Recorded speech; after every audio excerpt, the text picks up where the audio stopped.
Hello दोस्तों, स्वागत है हमारे YouTube channel SK study point पे। आज आप लोगों के लिए स्टेट का एक सेट लाइन जो प्रीवियस ईयर का पूछा हुआ क्वेश्चन 2020 में थर्ड शिफ्ट में पूछा हुआ क्वेश्चन है सितंबर महीना में। तो चलिए हम इसको प्रैक्टिस लगाते हैं, क्योंकि प्रीवियस क्वेश्चन ही हमें बेनिफिट देगा एग्जाम में। स्टेट का एग्जाम जो आप सभी लोग देने वाले हैं अगले मंथ में जो एग्जाम होने वाला है स्टेट का, तो प्रीवियस क्वेश्चन बहुत मायने रखता है इसमें, क्योंकि प्रीवियस क्वेश्चन ही मैक्सिमम पूछे जाएंगे। तो चलिए देर ना करते हुए इसको करा लेते हैं। 50 नंबर का क्वेश्चन, क्योंकि सभी के लिए होता है, या पीजीटी हो या टीजीटी, सभी के लिए इक्वल होता है 50 नंबर का। तो देखिए पहला क्वेश्चन क्या दिया हुआ है। पहला क्वेश्चन कह रहा है शिक्षण शास्त्र मुख्य रूप से संबंधित है। किससे संबंधित है? तो ये है ऑप्शन नंबर डी हो जाएगा, शिक्षण विधि से संबंधित है। शिक्षण विधि क्या है? तो शिक्षक द्वारा अध्यापन या शिक्षण कार्य छात्र को नवीन ज्ञान सिखाने के लिए किया जाता है, उसी को शिक्षण विधि कहा जाता है। नए नए ज्ञान जो शिक्षक क्लास में बच्चे को सिखाते हैं वो शिक्षण विधि कहलाता है। अगला क्वेश्चन है किसी प्रतिभाशाली बालकों में होती है। देखिए क्वेश्चन पूछने का जो टेंडेंसी होती है बोर्ड की, आधा अधूरा क्वेश्चन देगा, आपको पूरा क्वेश्चन समझकर उसके सही सटीक आंसर लगाना है।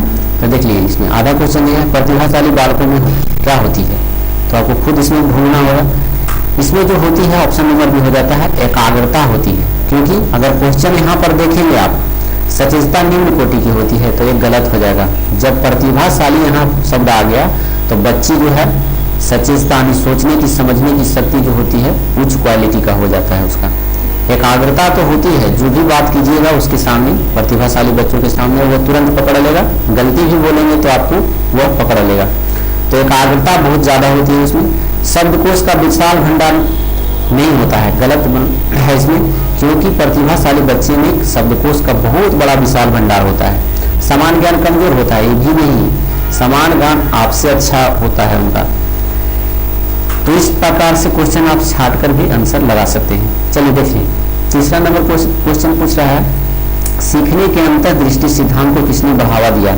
तो ये बढ़ावा दिया था ऑप्शन नंबर 3 का सी हो जाएगा, गेस्टाल्ट सिद्धांतवादी। यह एक मनोवैज्ञानिक था और इन्होंने अपने सिद्धांत में 1912 ईस्वी में दिया था कि बच्चे किस प्रकार से सीखते हैं, अंतर्दृष्टि क्या है बच्चे का, उसकी भावना को समझते हैं। तो बहुत सारा एक्सपेरिमेंट के बाद इसने गेस्टाल्टवादी थ्योरी दिया था कि बच्चे कैसे सीखते हैं। तो ये सभी समझ में आ गया होगा आपको कि सीखने का सिद्धांत किससे संबंधित है, गेस्टाल्टवादी थ्योरी से संबंधित है। कब दिया गया था? तो 1912 ईस्वी में दिया गया था। चलिए अगला क्वेश्चन है 4 नंबर में। 4 नंबर देखिए कह रहा है निम्न में से कौन सा सीखने की शैली का एक उदाहरण है। उदाहरण पूछ रहा है तो जासूस हो जाएगा, इसका ऑप्शन नंबर ए हो जाएगा, क्योंकि ये सीखने की शैली का एक उदाहरण है। इसमें अगर बात करें सीखने की बहुत सारी शैलियां होती है, जैसे दृश्य शिक्षण शैली, कुछ है बच्चे देखकर सीखते हैं, कुछ होता है सुनकर सीखते हैं तो उसको श्रवण शिक्षण शैली कहता है, कुछ जो है तेज शिक्षण शैली बहुत जल्दी सीख जाते हैं तो उसको गतिज शिक्षण शैली भी कहा जाता है। तो इस प्रकार से शिक्षण के जो होते हैं सीखने के शैलियां बहुत अधिक होती है। तो आप लोग सटीक आंसर इसका ये हो जाएगा आपका। अगला क्वेश्चन है आपका 5 नंबर में। 5 नंबर में आपका इससे कहा जा रहा है कि ग्रेड अंकों से कैसे अलग है, यह निम्न में से किस प्रकार से संबंध रखता है। यहाँ पर कटा हुआ है, थोड़ा सा देख लीजिए, किस प्रकार के प्रश्नों से संबंध रखता है। बने रहेंगे हमारे साथ। तो ये जो संबंध रखता है ऑप्शन नंबर विश्लेषणात्मक संबंध रखता है, ऑप्शन नंबर बी हो जाएगा। जहां पर डिस्कस करने वाला क्वेश्चन होगा हम खुद करेंगे, आप लोग टेंशन ना लें। 6 नंबर क्वेश्चन है सीखने की गति निर्भर करता है। तो ये निर्भर करता है आपका अध्येता की रुचि पर, मतलब जो अध्ययन कर रहा है उसमें रुचि है या नहीं, तो सीखने की क्षमता इस पर निर्भर करती है अध्येता द्वारा। दूसरा आपका ऑप्शन दिया जा रहा है कि विषय जिज्ञासा, जो सीखने वाला बच्चा होता है उसमें उस बच्चा जिसमें सीखना चाहता है उस विषय में उसको जिज्ञासा है कि नहीं, तो ये भी आपका सही हो जाएगा। अध्येता की प्रेरणा से, वो किसी से प्रेरणा लिया, किससे प्रेरणा लिया, उसके अंदर है या नहीं, है टीचर जान जाता है, तो ये भी अध्येता की अध्ययन करने की प्रेरणा उसमें होनी चाहिए। सभी बातें आपका सत्य दिया हुआ है, ऑप्शन नंबर डी हो जाएगा। अगला क्वेश्चन दिया हुआ है आपका 7 नंबर। 7 नंबर में कहा जा रहा है कि आप चाहते हैं कि आपके छात्र आपके द्वारा पढ़ाए गए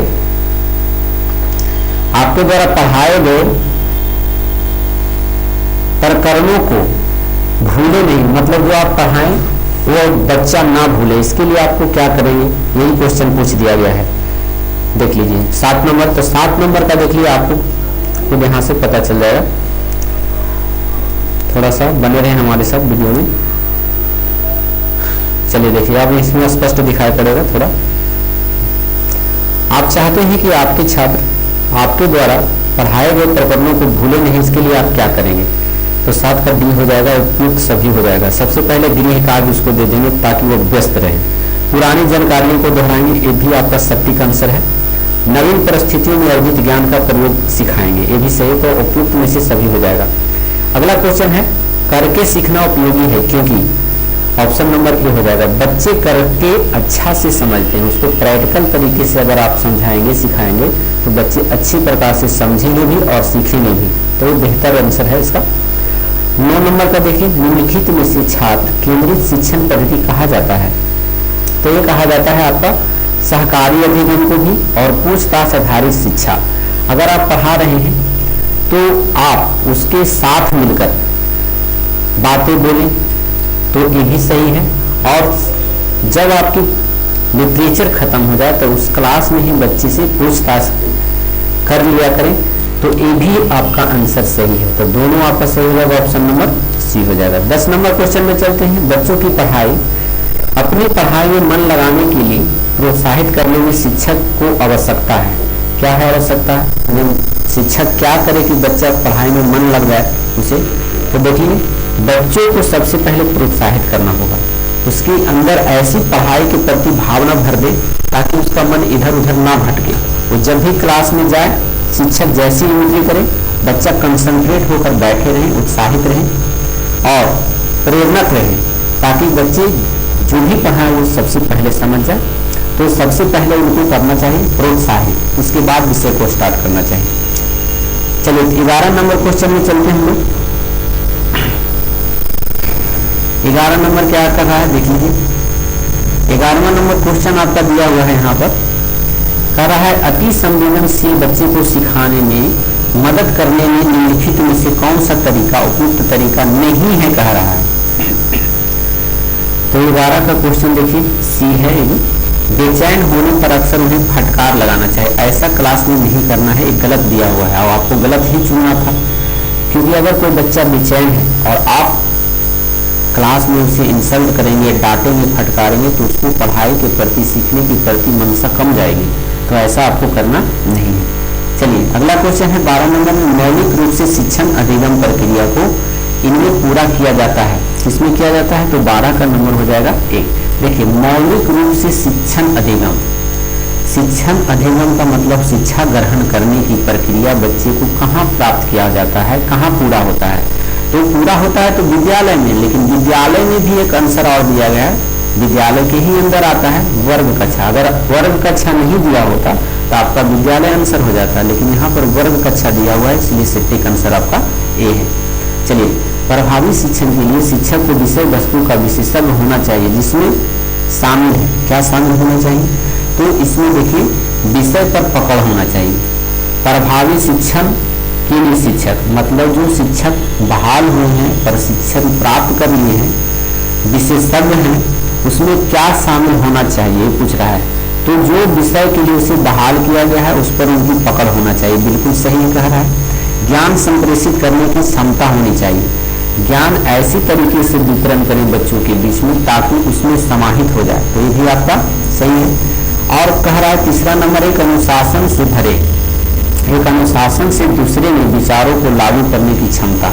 हाँ, अनुशासन से डिसिप्लिन में रहकर अपने भी डिसिप्लिन में रहें और बच्चों को भी डिसिप्लिन में रहें, ताकि विचार यह जन जन तक फैल जाए, सभी बच्चों में फैल जाए। तो ये सभी ऑप्शन इसमें भी सही था आपका, ऑप्शन नंबर डी चला गया। चलिए 14 नंबर क्वेश्चन देख लीजिए, कह रहा है एक शिक्षक को अपनी कक्षा में व्यक्तिगत विभिन्नताओं को कम करने के लिए करना चाहिए, क्या करना चाहिए, तो इसमें करना चाहिए आपको क्या, विभिन्नताओं को कम करने के लिए। क्वेश्चन ध्यान से पढ़ना होगा। छात्रों के साथ बातचीत में संलग्न होना चाहिए और उनके दृष्टिकोण को महत्व देना चाहिए। बच्चे के साथ व्यक्तिगत रिलेशनशिप अपनाना चाहिए, मतलब संबंध स्थापित करना चाहिए ताकि बच्चा हमसे शर्म ना करे जो भी उसकी शंका है मन में वह तुरंत बोले, और जहाँ पर उसको दिक्कत है वो बातें बोले, ताकि टीचर को समझ में आए कि बच्चे में कहाँ पर दिक्कत हो रही है। तो अगर आप बच्चे के साथ घुल मिल कर रहेंगे, संलग्न बातचीत करेंगे, तो ये सब आपको पता चल जाएगा कौन सी बच्चे को किस प्रॉब्लम से गुजर रहा है। तो बच्चों के साथ स्टैटिक आंसर हो जाएगा। आपको छात्रों के साथ बातचीत में संलग्न होना चाहिए और दृष्टिकोण को महत्व देना चाहिए। अगला क्वेश्चन आपका है, शिक्षार्थियों को ज्ञान निर्माण में सहायता के क्रम में शिक्षकों को केंद्रित होने की आवश्यकता है। क्या है? तो ऑप्शन नंबर सी हो जाएगा, सक्रिय भागीदारी हेतु शिक्षार्थी को शामिल करना। देखिए, शिक्षक को ज्ञान निर्माण में सहायता तो करता ही है, लेकिन शिक्षक को केंद्रित करने की आवश्यकता है। क्या करने की केंद्रित की आवश्यकता है?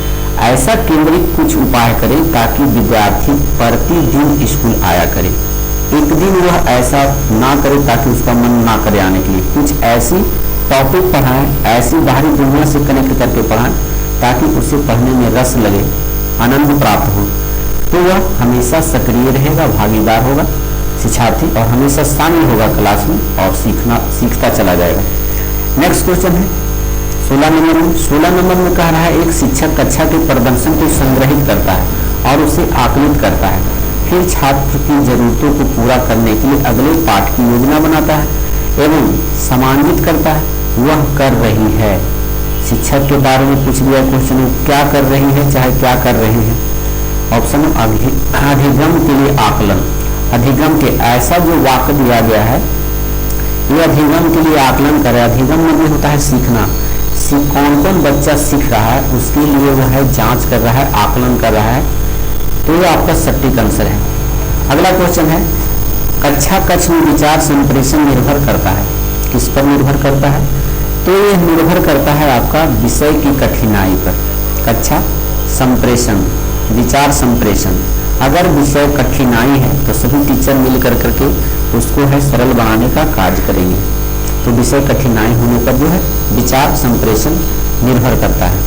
अगला क्वेश्चन है, निम्नलिखित में से कौन सा समस्या समाधान की वैज्ञानिक विधि का पहला चरण है? तो वैज्ञानिक विधि का पहला चरण माना जाता है समस्या जागरूकता।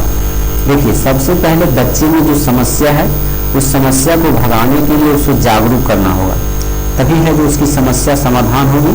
तभी आप वैज्ञानिक विधि से उसको शिक्षा दे पाएंगे जो आपने सीख कर गए हैं, जिस विषय से बहाल होकर गए हैं। तो यह पहला चरण माना जाता है जागरूकता करने के लिए समस्या का। चलिए अगला क्वेश्चन 19 नंबर में चलते हैं। 19 नंबर में देख लीजिए कहाँ पर आपका है, देख लीजिए यहाँ पर दिया गया है 19 नंबर क्वेश्चन। 19 नंबर में आपका बताया जा रहा है कि युवा शिक्षार्थियों को कक्षा में साथियों यानी साथियों नहीं होगा यहाँ पर, साथियों के साथ सहभागिता हेतु प्रोत्साहित किया जाना चाहिए, ताकि युवा शिक्षार्थियों को, क्योंकि 9-10 क्लास के बच्चे जो होते हैं थोड़ा युवा होते हैं, तो अगर वो कक्षा में साथियों से सहभागिता हेतु प्रोत्साहित किया जाना चाहिए, ताकि क्या हो। ऑप्शन नंबर 20 सटीक है। वे पाठ अवधि में सामाजिक कौशल सीखते हैं। अगर सहभागिता से एक साथ मिलकर के प्रश्नों को हल करते हैं, शिक्षा ग्रहण कर सकते हैं, एक दूसरे से बात विचार करते हैं, तो इससे सामाजिक कौशल विकसित होगा, साथ साथ अपने आने वाले जीवन को भी अच्छी तरह से जीना सीख जाएगा। नेक्स्ट क्वेश्चन है 20 नंबर क्वेश्चन में कह रहा है कक्षा शिक्षण की उत्तम प्रणाली वह है जिसमें, उत्तम प्रणाली कौन सा है कक्षा शिक्षण में? आप क्लास में गए, उसका उत्तम प्रणाली क्या है? तो ऑप्शन नंबर सी हो जाएगा। छात्र अपने अध्यापक से शंका समाधान करें, वह कक्षा कहलाता है उत्तम प्रणाली। कक्षा शिक्षण के उत्तम गए क्लास में टीचर पढ़ाएं और बच्चे को जो भी मन में शंका था छात्र को अध्यापक से पूछ लिया और अपनी शंका को समाधान कर लिया, तो ये जो है कक्षा की उत्तम प्रणाली माना जाता है। नेक्स्ट क्वेश्चन है 21 नंबर में कह रहा है एक शिक्षक को शिक्षण कार्य के दौरान आवश्यकता अनुसार प्रश्नों को क्यों पूछना चाहिए, उसकी क्या आवश्यकता है। यानी प्रश्न पूछा जो जाता है टीचर के द्वारा क्लास में, वो क्या आवश्यकता है, उसकी क्या आवश्यकता है पूछने के लिए ही क्वेश्चन पूछ दिया गया है। तो देखिए इसलिए क्वेश्चन पूछा जाता है। ऑप्शन पढ़िए, यह जानने के लिए कि छात्र ध्यान से सुन रहे हैं या ना। हाँ, अगर वह छात्र सुन रहे हैं तो जो टीचर द्वारा पढ़ाया गया सिलेबस था, जो टॉपिक था, उसमें प्रश्न करने पर वो जरूर ही उसका आंसर देगा। तो इससे पता लग जाएगा, सही हो जाएगा। यह जानने के लिए कि छात्र का पूर्व ज्ञान कैसा है और कितना है, तो ये भी पता लग जाएगा उससे, ये भी सही है। यह जानने के लिए कि पढ़ाई जाने वाली बात उसकी समझ में आ रही है या नहीं, ये तीनों बातें इसको पता चल जाएगा प्रश्न पूछने के से। तो इसीलिए कक्षा में है जो प्रश्न पूछा जाता है। तो ऑप्शन नंबर बी आपका सभी आंसर सही हो जाएगा। 22वें नंबर क्वेश्चन में चलते हैं, हमारे साथ बने रहेंगे, थोड़ा हमारे साथ जुड़े रहेंगे। थोड़ा सा प्रॉब्लम हुआ है, ये तुरंत खत्म हो जाएगा आपका। चलिए देखिए 22 नंबर क्वेश्चन में कह रहा है कि निम्न में से कौन सा सूक्ष्म शिक्षण का गुण नहीं है। नहीं के बारे में कह रहा है, हमारे साथ बने रहेंगे थोड़ा। तो 22 का देखिए डी हो जाएगा, सटीक आंसर हो जाएगा। शिक्षण परिस्थितियों पर नियंत्रण का अभाव, यह जो सूक्ष्म शिक्षण का गुण नहीं माना जाता है। अगला क्वेश्चन है सीखने का उपयुक्त अर्थ है। क्या है सीखने का उपयुक्त? ऑप्शन नंबर बी हो जाएगा, व्यवहार का परिमार्जन करना। ऑप्शन नंबर बी हो जाएगा। नेक्स्ट क्वेश्चन है आपका 24 नंबर में, समस्या समाधान विधि में द्वितीय चरण में कौन सा है? तो द्वितीय चरण आपका आता है परिकलनात्मक निर्माण आता है। ऑप्शन नंबर बी हो जाएगा। नेक्स्ट क्वेश्चन 25 नंबर में आपका है निम्नलिखित में से कौन से विषयों का सबसे प्रत्यक्ष अनुभव यही है? यह आपका आंसर देना चाहिए। ऑप्शन नंबर डी हो जाएगा, क्षेत्र भ्रमण। क्षेत्र भ्रमण हो जाएगा। नेक्स्ट क्वेश्चन है आपका शिक्षण की सुकराती विधि को जाना जाता है। सुकराती विधि कहा जाता है आपका प्रश्न पूछने की विधि को सुकराती विधि कहा जाता है। ऑप्शन नंबर डी हो जाएगा। नेक्स्ट क्वेश्चन है आपका शिक्षण की त्रिकोणीय प्रक्रिया का केंद्र बिंदु कौन सा नहीं है? नहीं वाला क्वेश्चन बहुत खतरनाक होता है, इसलिए इसको ध्यान से पढ़ा जाना चाहिए। 27 का हो जाएगा आपका शिक्षण विधि। ऑप्शन नंबर ए हो जाएगा। अगला क्वेश्चन है 28 नंबर में सहकारी अधिगम के सर्वाधिक महत्वपूर्ण गुण है। क्या गुण है? तो इसका आंसर जो हो जाता है सहकारी अधिगम। ऑप्शन नंबर सी हो जाएगा, सहयोग प्राप्त करना। नेक्स्ट क्वेश्चन है 29 में। 29 का क्वेश्चन देख लीजिए, यहां पर आपका दिया हुआ है। 29 नंबर क्वेश्चन में कहा जा रहा है आपसे, चलिए देखिए, एक अच्छा शिक्षक वह है जो, शिक्षक के बारे में कह रहा है, पता करना है कौन सा अच्छा शिक्षक है। तो ऑप्शन नंबर देख लीजिए, सीखने के लिए प्रेरित करें, बच्चों को सिखाने के लिए प्रेरित करें या सीखने के लिए प्रेरित करें, तो वो अच्छा शिक्षक होता है। क्योंकि बच्चे जो होते हैं अल्हेड़ टाइप का होते हैं, इसमें सीखने के गुण बहुत कम पाए जाते हैं, उसको लाना पड़ता है शिक्षक के माध्यम से। इसे तो सीखने के लिए उसको प्रेरित करना चाहिए, उसके बाद ज्ञान को वितरण करना चाहिए। नेक्स्ट क्वेश्चन है 30 नंबर है और पेडालॉजी का 30 क्वेश्चन आपका समाप्त हो जाएगा। उसके बाद मिसलेनियस क्वेश्चन आएगा। कभी कभी जो 35 क्वेश्चन दे दिया जाता है या फिर कभी 30 क्वेश्चन दिया जाता है। देख लीजिए इसमें 30 या 35 क्वेश्चन होगा। निम्नलिखित में से कौन सा अधिक सहभागी और छात्र केंद्रित है? तो छात्र केंद्रित के बारे में, सहभागी और छात्र केंद्रित के बारे में पूछा जा रहा है, तो समूह परिचर्चा हो जाएगा इसका answer. Option number D. Next question है आपका कक्षा शिक्षण की व्यवस्था निर्भर करती है। आप एक कक्षा में जाते हैं, वहाँ कैसी व्यवस्था है, तो व्यवस्था निर्भर किस पर करता है, यही पूछ दिया है क्वेश्चन। तो ये आपका है शिक्षक की व्यावसायिक निपुणता पर, शिक्षक किस प्रकार से क्लास को मेंटेनेंस किए हुए रहते हैं, शिक्षक पर निर्भर करता है। नेक्स्ट क्वेश्चन है कक्षा में शिक्षार्थियों से आप किस प्रकार के प्रश्न करना पसंद करेंगे, यानी कैसा सवाल पूछा जाएगा क्लास में। तो इसमें है जो आपका जिनका उत्तर देने के लिए छात्रों को कुछ सोचना पड़े, उस टाइप का क्वेश्चन आपको क्लास में पूछना चाहिए। ये नहीं कि जो हल्का क्वेश्चन है उसे पूछ दे तो फट से बता देगा। उसको है जो माइंड पर प्रेशर होना चाहिए, सोचने की प्रवृत्ति आनी चाहिए, ऐसा प्रश्न दिया जाना चाहिए बच्चों को। तो आपका सटीक आंसर डी हो जाएगा। माफ कीजिएगा। 33 नंबर क्वेश्चन में देख लीजिए आपका दिया हुआ है पाठ्य चर्चा निर्माण में मुख्य रूप से किस बात का ध्यान रखा जाता है? तो ये रखा जाता है आपका छात्रों के परिवेश पर पाठ्य चर्चा में। ऑप्शन नंबर सी हो जाएगा। 34 नंबर में है अच्छी शिक्षण सहायक सामग्री की जरूरी खूबियां क्या है? तो जरूरी खूबियां के बारे में इसमें बताना है, तो यह हो जाता है अधिकतम इंद्रियों की भागीदारी। ऑप्शन नंबर सी हो जाएगा, सटीक आंसर इसका है। नेक्स्ट क्वेश्चन है 35 नंबर में। 35 नंबर कहा जा रहा है कि एक शिक्षक परीक्षण में नहीं होना चाहिए, एक अच्छे परीक्षण में नहीं होना चाहिए। किसका नहीं होना चाहिए? तो विषय निष्ठा का नहीं होना चाहिए, जबकि विश्वसनीयता होना चाहिए, वस्तुनिष्ठा होना चाहिए, वैधता होनी चाहिए। विषय निष्ठा इसमें गलत दिया गया है, नेगेटिव क्वेश्चन है, इसीलिए नेगेटिव आंसर होगा। नेक्स्ट क्वेश्चन है आपका दिया हुआ है 36 नंबर में, शब्द समूहों के विजातीय पद को पहचानिए। अब इसमें से यहाँ पर आपका मिसलेनियस आ गया है। 35 नंबर का क्वेश्चन जो आपका था पेडालॉजी से था। अब से जो 50 तक का क्वेश्चन होगा वो सब मिसलेनियस होगा, मैथ, रीजनिंग और शायद जीके जीएस भी होगा। तो इसमें आपको विजातीय मतलब ऑड शब्द को पता करना है। इसमें देखिए पटना दिया गया है, रांची है, लखनऊ है, इंदौर है। तो इसमें आपको छापना है पटना बिहार की राजधानी हो गया, रांची झारखंड की हो गया, लखनऊ जो है उत्तर प्रदेश की राजधानी। लेकिन इंदौर एक शहर का नाम, कोई राजधानी नहीं है, वो मध्य प्रदेश का है एक शहर जो भारत का सबसे स्वच्छ शहर माना जाता है। ये अभी तक जो है 5 बार खिताब ले चुका है। तो ऑप्शन नंबर डी हो जाएगा विजातीय। अगला क्वेश्चन है निम्नलिखित श्रेणियों की लुप्त पद ज्ञात कीजिए। इसमें देखिए यहाँ पर आपका प्रश्न जो क्वेश्चन मार्क्स जो है वहाँ पर आपको सीरीज भरना है, कौन सा डिजिट इसमें आएगा।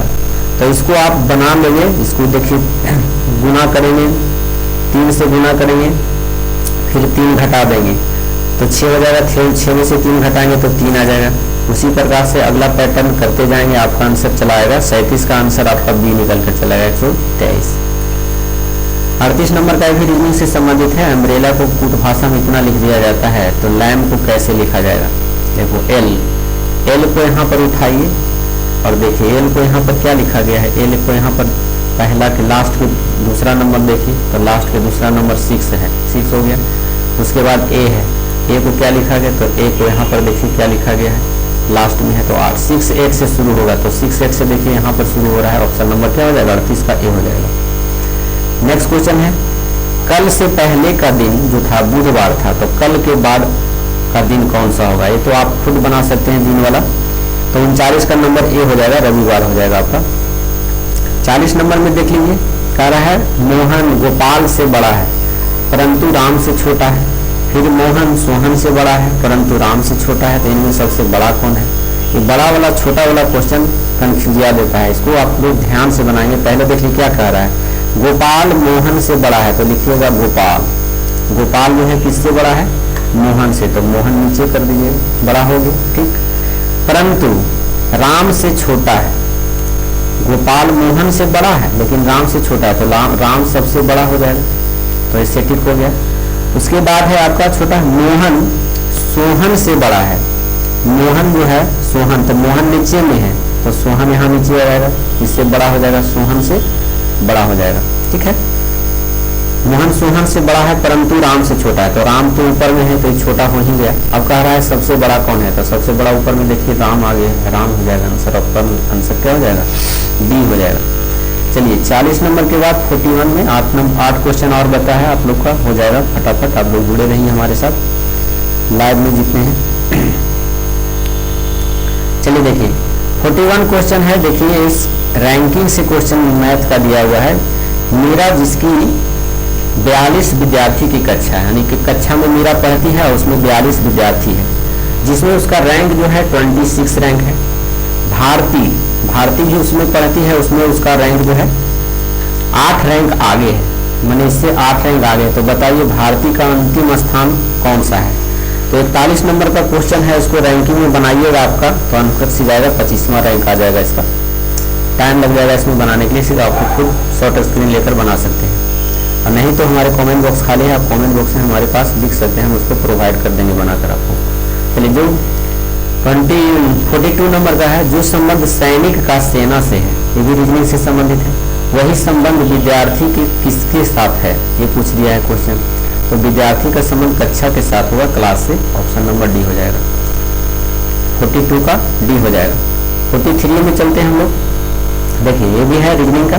मोहन पहले दक्षिण दिशा में चलता है, यानी नॉर्थ डायरेक्शन में चलता है, ऐसे चलता है। मान लिया जाए मोहन चला दक्षिण की दिशा में, चल दिया दक्षिण की दिशा में, फिर है पश्चिम की दिशा में मुड़ जाता है, तो पश्चिम मेरा होता है इस साइड, इधर चलेंगे तो इस साइड पश्चिम हो जाएगा, पश्चिम की दिशा में मुड़ जाता है, तथा अंत में फिर दहने और मुड़ जाता है। तो इधर से जाएंगे तो दहने और किधर हो जाएगा, इस साइड हो जाएगा, दहने और मुड़ जाता है। अब वह किस दिशा की ओर जा रहा है, तो देखिए उत्तर दिशा की ओर जा रहा है। ऊपर क्या होता है उत्तर दिशा की ओर, तो 43 का एयर आंसर आपका सही हो जाएगा। चलिए फिर है रीजनिंग का। लड़कियों की एक कतार सीता दाएं से 14वें नंबर पर और बाएं से 13वें नंबर पर, तो कतार में कुल कितनी लड़कियां हैं। देखिए इस क्वेश्चन को बनाना आसान है, दाएं बाएं आपको समझना सिर्फ है। देखिए दाएं किधर से होगा, दाएं से, तो दाएं इस साइड से होता है, इधर जाता है, तो इधर से जो है सीता ये 14वें नंबर पर है, और कह रहा है बाएं से जो है 13वें नंबर पर, तो बाएं इधर से हो जाएगा, इधर से जो है ये 13वें नंबर पर है, 13वें नंबर पर हो जाएगा। तो कह रहा है इस कतार में कुल कितनी लड़कियां, यहाँ से लेकर यहाँ तक कतार में जो है कितना लड़कियां हैं। तो इसका एक फॉर्मूला होता है, टोटल बराबर लेफ्ट प्लस राइट माइनस 1 होता है। लेफ्ट राइट को जोड़ दीजिए, घटा दीजिए, तो इसमें 14 13 को जोड़ दीजिए, घटा दीजिएगा, तो 26 इसका आंसर आकर के निकल कर चला आएगा। 44 का आंसर कितना हो जाएगा, डी हो जाएगा। इसको आप मैथ का है सोल्यूशन कीजिए, क्रॉस मल्टीप्लाई से ऐसे ऐसे करके एक का वैल्यू आपका निकल करके आ जाएगा। 45 का आंसर आपका सी आ जाएगा, आंसर 80 आ जाएगा। 45 का हो गया आपका, 46 का चलते हैं। 46 में थोड़ा सा हमारे साथ बने रहेंगे। 46 का लास्ट क्वेश्चन है, 4 क्वेश्चन और है अभी, 50 तक पुराना है आपको, 50 नंबर का क्योंकि पूछा जाता है आपसे। चलिए देखिए यहाँ आपका दिया है 46 नंबर में, कह रहा है विक्रम और विवेक एक कार को 50 दिन में करता है और 20 दिन है जो मिलकर काम किया और फिर काम को छोड़ दिया। बताया काम का कितना भाग किया गया, कितना कार्य किया गया। तो देखिए दोनों मिलकर किया 50 काम, 50 काम नीचे ले लीजिएगा और 20 दिनों तक कीजिएगा, तो 1/50 में 20 से गुना कर दीजिएगा। इसको 0 0 खत्म हो गया, 2/5 काम हो जाएगा। ऑप्शन नंबर ए थोड़ा सा में बनने वाला क्वेश्चन था, लंबा था। चलिए कह रहा है 47 नंबर 47 नंबर क्वेश्चन में देख लीजिए। 47 नंबर में कह रहा है एक हॉल की लंबाई इतना है, चौड़ाई इतना है, फर्श पर जो है 250 सेंटीमीटर और 150 सेंटीमीटर के टाइल्स की जरूरत है, टाइल्स लगवाना है। तो इसका क्षेत्रफल निकाल लीजिए, मीटर है तो सेंटीमीटर में बदल लेंगे, तो 100 × 60 और गुने फिर 100 × 100, क्योंकि दोनों को मीटर में होगा, और फिर इतना से डिवाइड कर दीजिएगा, भागा दे दीजिएगा, आपका आंसर आ जाएगा निकल के 1600 टाइल्स की जरूरत होगा उसका। चलिए 15% छूट देने के बाद 2 पेन एक पैकेट इतना रुपये में खरीदा गया। प्रत्येक पेन का मूल्य पूछ रहा है, 48 का बना लेंगे, 200 रुपये आएगा इसका आंसर।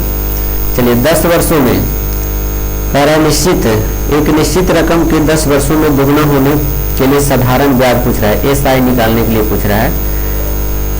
एसआई नहीं, एसआई की ब्याज दर पूछ रहा है, रेट कह रहा है, तो इसको बना सकते हैं। इसमें आपका आ जाएगा दुगना कह रहा है, तो दुगना को आप 1 घटा देंगे, 100 से गुना कर देंगे, तो हो जाएगा 100 हो जाएगा। 100 को 10 से भागा दीजिएगा, 49 का आपका डी आंसर, 10% इसका आंसर चलाएगा। इसका देखिए करना है कि दुगना जब भी करे तो दुगना कह रहा है तो 1 घटा देना है, तो बचेगा 1, और 1 को 100 से गुना कर देना है, तो 100 हो जाएगा। और 10 है तो 10 से डिवाइड कर देना है, 10 डिवाइड कर दिएगा, 10 बच गया, तो आपका 10% आंसर हो जाएगा इसका।